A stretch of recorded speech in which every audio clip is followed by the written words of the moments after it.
नमस्कार भक्तजनों, आप सबका स्वागत है कथा भंडार में। यहाँ पर आपको सभी प्रकार की व्रत कथाएं मिलेंगी। आमलिक एकादशी कथा लेकर आए हैं, आशा करते हैं आपको अच्छी लगेगी।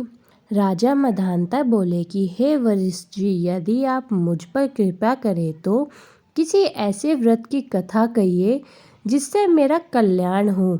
महर्षि वरिष्ठ बोले कि हे राजन, सभी व्रतों से उत्तम और अंत में मोक्ष देने वाला आमली एकादशी के व्रत का मैं वर्णन करता हूँ। यह एकादशी फाल्गुन माह के शुक्ल पक्ष में होती है। एक वैदिश नाम का नगर था जिसमें ब्राह्मण, क्षत्रिय, वैश्य और शूद्र चारों वर्ण आनंद सहित रहते थे। उस नगर में सदैव वेद ध्वनि गूंजा करती थी और पापी, दुराचारी और नास्तिक उस नगर में कोई नहीं था। उस नगर में चैत्ररथ नाम का एक चंद्रवंशी राजा राज्य करता था। वह अत्यंत विद्वान और धर्मी था। उस नगर में कोई भी व्यक्ति दरिद्र व कंजूस नहीं था। सभी नगरवासी विष्णु भक्त थे और आमला, वृद्ध, स्त्री, पुरुष एकादशी का व्रत किया करते थे। एक समय फाल्गुन मास के शुक्ल पक्ष की आमलिक एकादशी आई।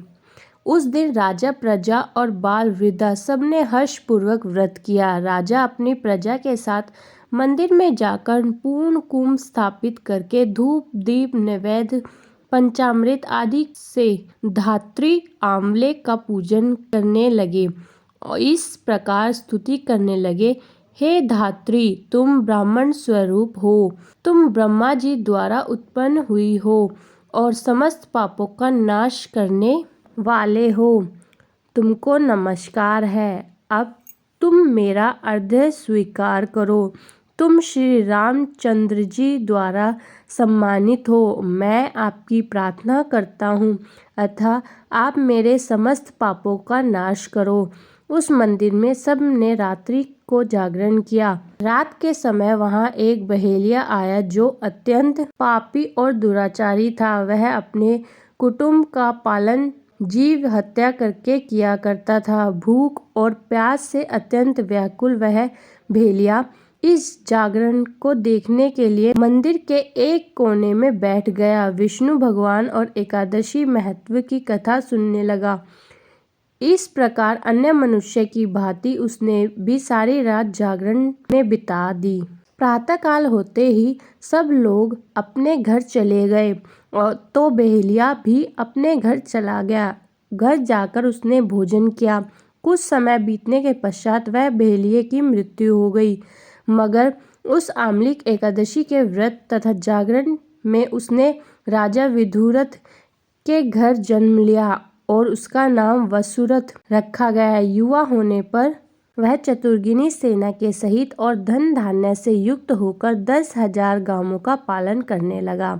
वह तेज में सूर्य के समान, कांति में चंद्रमा के समान, वीरता में भगवान विष्णु के समान और क्षमा में पृथ्वी के समान। वह अत्यंत धार्मिक, सत्यवादी, कर्मवीर और विष्णु भक्त था।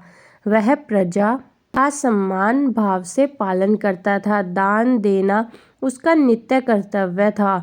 एक दिन राजा शिकार खेलने के लिए गया।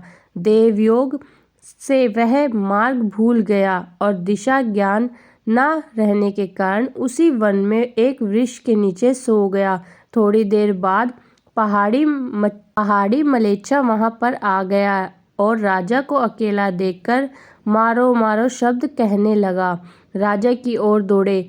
मलेच्छा कहने लगे कि इसी दुष्ट राजा ने हमारे पिता, माता, पुत्र, पौत्र आदि अनेक संबंधियों को मारा है तथा देश से निकाल दिया है, अतः इसको अवश्य मारना चाहिए। ऐसा कहकर वे मलेच्छा उस राजा को मारने दौड़े और अनेक प्रकार के अस्त्र शस्त्र उसके ऊपर फेंके। वे सब अस्त्र शस्त्र राजा के शरीर पर गिरते ही नष्ट हो जाते और उनका वार पुष्प के समान होता। तब उन मलेच्छों ने अस्त्र शस्त्र उल्टा उन्हीं पर प्रहार करने लगे जिससे वे मूर्छित होकर गिरने लगे। उसी समय राजा के शरीर से एक दिव्य स्त्री उत्पन्न हुई। वह स्त्री अत्यंत सुंदर होते हुए भी उसकी भ्रुकुटी टेढ़ी थी।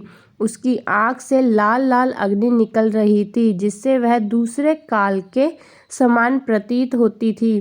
वह स्त्री मलेच्छों को मारने दौड़ी और थोड़ी ही देर में उसने सब मलेच्छों को काल के गाल में पहुंचा दिया। जब राजा सोकर उठा तो उसने मलेच्छों को मरा हुआ देखकर कहा, इन शत्रुओं को किसने मारा है? इस वन में मेरा कौन हितैषी रहता है? वह ऐसा विचार कर ही रहा था कि आकाशवाणी हुई, हे राजा, इस संसार में विष्णु भगवान के अतिरिक्त कौन तेरी सहायता कर सकता है? इस आकाशवाणी को सुनकर राजा ने अपने राज्य में आ गए और सुखपूर्वक राज्य करने लगे। महर्षि वशिष्ठ बोले कि हे राजन, यह आमलिक एकादशी के व्रत का प्रभाव था। जो मनुष्य इस आमलिक एकादशी का व्रत करते हैं वे प्रत्येक कार्य में सफल होते हैं और अंत में विष्णु लोक को जाते हैं। रोचक तथ्य, आमलिक एकादशी को वृज में रंगभरनी एकादशी, श्रीनाथ द्वारा में कुंज एकादशी और खाटू नगरी में खाटू एकादशी भी कहा जाता है। इस एकादशी में आंवले के पेड़ की पूजा की जाती है। धन्यवाद।